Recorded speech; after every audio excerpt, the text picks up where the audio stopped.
साईं की बात। बच्चे, अपने घर में पूजा रखवाओ मेरे बच्चे, अपने घर में पूजा रखवाओ।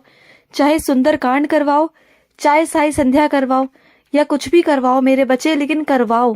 मुझे वहां पर विराजित करो मेरे बच्चे। तुम्हारे घर पर जरूरत है, तुम्हारे घर पे जरूरत है मेरे बच्चे, क्योंकि तुम्हारे घर में बहुत सारी नकारात्मक ऊर्जाओं ने पहरा दिया हुआ है मेरे बच्चे। और मैं नहीं चाहता कि तुम्हारे घर में जो रोज काय कलेश होते हैं, लड़ाई झगड़े होते हैं, वो इस कदर पहुंच जाए कि सब कुछ खत्म ही हो जाए मेरे बच्चे। मैं नहीं चाहता, और इस वजह से मैं कह रहा हूं तुमसे कि चाहे छोटी मोटी पूजा ही हो, लेकिन करवाओ मेरे बच्चे। मैं नहीं कहता कि एक बहुत बड़े कार्यक्रम का आयोजन करो, मैं नहीं कहता चाहे 3-4 लोगों को बुलाकर करो, लेकिन करो मेरे बच्चे। चाहे तुम्हारे परिवार वाले ही क्यों ना हो, लेकिन करो। देखो, तुम जब भी पूजा पाठ करने की सोचते हो ना, तो हमेशा विघ्न आते हैं ना, वो इसी कारण से आते हैं मेरे बच्चे, क्योंकि जिन नकारात्मक ऊर्जाओं ने तुम्हारे घर को घेर रखा है ना मेरे बच्चे, वो नहीं चाहते कि तुम पूजा पाठ करो। तो पूजा पाठ रखवाओ मेरे बच्चे। जो तुम्हारे घर में सबका दिमाग अशांत रहता है ना, कोई भी सीधे रास्ते पर नहीं चलता, जिससे अगर कहा जाए कि ऐसे चलना है तो वो उल्टा ही चलता है, उसके विपरीत ही चलता है हमेशा। कोई किसी की बात नहीं मानता, सब अपने अपनी जिंदगी को जीते हैं अपने तरीके से, कोई किसी की बात को नहीं सुनना चाहता। तो सुनो, ऐसे में उनका दिमाग घुमा हुआ है मेरे बच्चे, वो नहीं सुनेंगे तुम्हारी, बिल्कुल नहीं सुनेंगे। तो ऐसे में तुम मेरी पूजा ही रखवाओ। देखो, घर में पूजा कराने के बाद ना तुम्हारे घर में बहुत सकारात्मकता आएगी। धीरे धीरे सबकी बुद्धि पलट जाएगी, सबका मन पलट जाएगा। तुम जितना जल्दी हो सके अपने घर में पूजा रखवाओ मेरे बच्चे। और सुनो, तुम्हें नहीं पता तुम्हारी ताकत का अंदाजा मेरे बच्चे, अपनी ताकत का अंदाजा तुम्हें खुद भी नहीं है मेरे बच्चे कि तुम क्या क्या कर सकते हो। तुम्हें लगता है ना कि मैं ये काम नहीं कर सकता, वो नहीं कर सकता। तुम सब कुछ कर सकते हो, तुम्हारे अंदर बहुत काबिलियत है। ये तुमसे मैं कहता हूँ, तुम्हारा बाबा कहता है। खड़े हो जाओ और करो वो काम जो तुम्हारा मन कहता है, जो तुम्हारा दिल कहता है। दुनिया की बातों में मत आना कि दुनिया ने तुम्हें ऐसा कहा या वैसा कहा। और सुनो, आज देखा तुमने जो मैं तुमसे मिला था, सफेद दाढ़ी वाला व्यक्ति जो तुम्हें मिला था, वो मैं था मेरे बच्चे।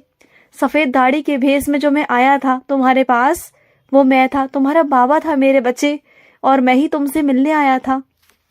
और सुनो, कुछ मेरे बच्चों ने मुझसे मन्नत मांगी है और कहा है कि बाबा, जब आप मेरा काम कर दोगे ना, तो मैं शीढ़ी आकर आपको मुकुट पहनाऊंगा। कहा है ना तुमने।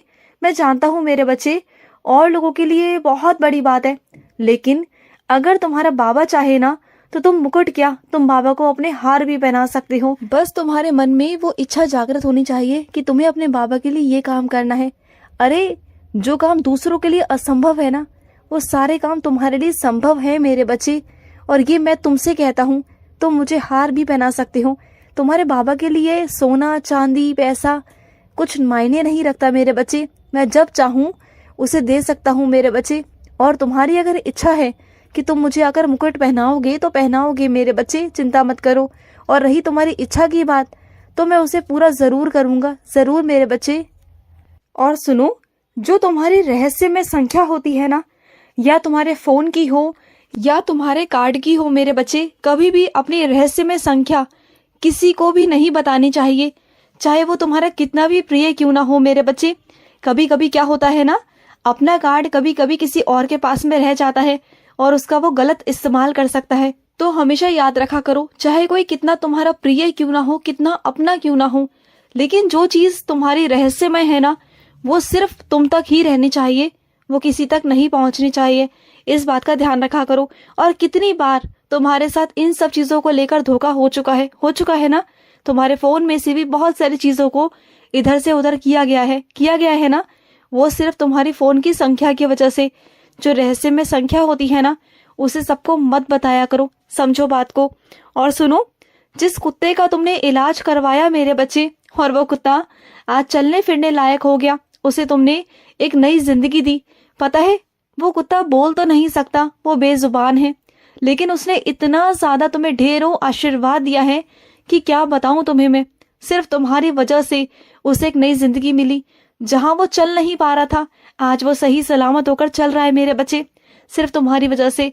और मेरा दिल बहुत बहुत खुश है इस चीज को देखकर कि तुम ऐसा कुछ भी करते हो, तुम मेरे बच्चे हो। और सुनो, जो इंसान तुम्हें भला बुरा बोलता है ना मेरे बच्चे, कोई भी इंसान अगर तुम्हें भला बुरा बोलता है, तुम पर शक करता है ना, तो वो तुम पर शक नहीं कर रहा, वो तुम्हारे बाबा पर शक कर रहा है मेरे बच्चे, तुम्हारे बाबा पर।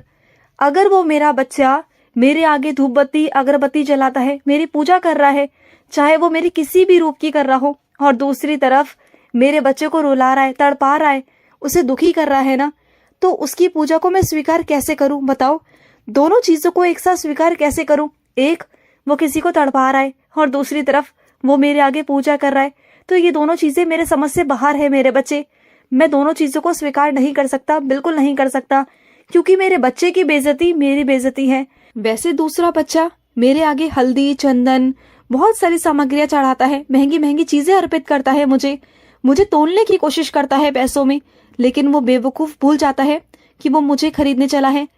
ऐसे मतलबी बच्चे भी होते हैं मेरे पास जो मुझे खरीदने आते हैं, उन्हें लगता है कि उनसे बाबा का काम निकल जाएगा, लेकिन मैं सब समझता हूँ मेरे बच्चे, सब समझता हूँ मैं। और जब उनका काम निकल जाता है ना मुझे देकर, और जब वो अपनी इच्छाओं को पूरा करवा लेते हैं ना, उसके बाद मैं काहे का बाबा, कौन सा बाबा उनका?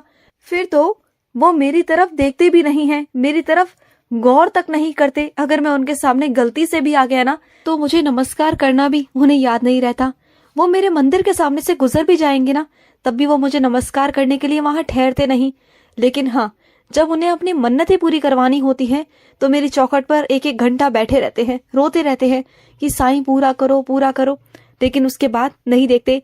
जब दुनिया मुझे नहीं छोड़ती, जब ये दुनिया इतनी मतलबी है, जब अपने बाबा से काम निकलवाने के लिए ये सब मेरे साथ करती है मेरे बच्चे, तो फिर तुम क्या हो उनके आगे? सोचो ना, जब वो ईश्वर को नहीं छोड़ती, ईश्वर के साथ छल कपट करती है, धोखा देती है उन्हें, तो फिर बताओ, जबकि ईश्वर मैं हूं और ईश्वर के साथ छल कपट करना, उन्हें अपशब्द कहना, तो क्या ये सही है? लेकिन हाँ, बहुत सारे हजारों लाखों बच्चे ऐसा करते हैं मेरे साथ, और तुम कहते हो कि बाबा आप ऐसा करते हो। मैं किसी के साथ ऐसा नहीं करता, बल्कि दुनिया मेरे साथ ऐसा कर जाती है। मैं क्या करूं बताओ?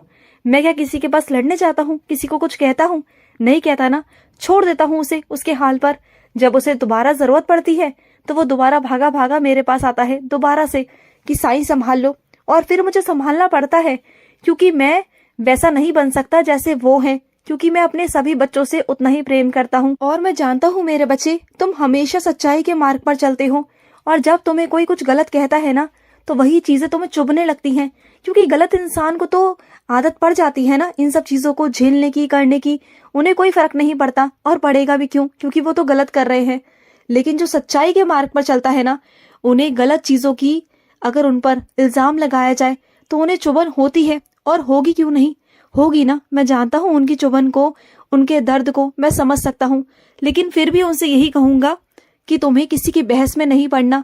अगर तुम बहस में पड़ोगे ना तो आगे नहीं बढ़ पाओगे, और अगर बहस में पड़ जाओगे ना तो जितना आगे निकलना है ना, तो उससे कुछ पीछे रह जाओगे। तो मैं नहीं चाहता कि तुम किसी बहस में पड़ो, बहस में मत पड़ो, अपने कदमों को आगे बढ़ाओ।